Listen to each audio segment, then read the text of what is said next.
the truth is that a lot of our students will not go on to do research, right? They will go on into other roles. They might work for government actors or non-state actors.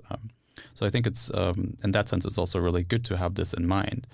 But would you say then, given like your background as a researcher, have you been in situations where you felt like, oh, this is really useful because I have done this before? Yeah, absolutely. And going back to the earlier point around what students, for instance, here at the department are trained for, I think that is absolutely fundamental, because you get the tools to apply. You might need to adjust some of those tools later, like a question of case selection is relatively irrelevant if you get a project that tells you to look at, integrated water resource management in Somalia. Then you're like, I'm going to look at that.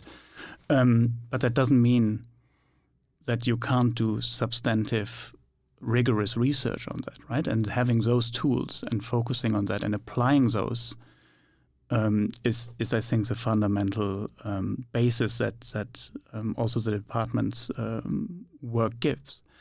I think what is different is, how do you translate that?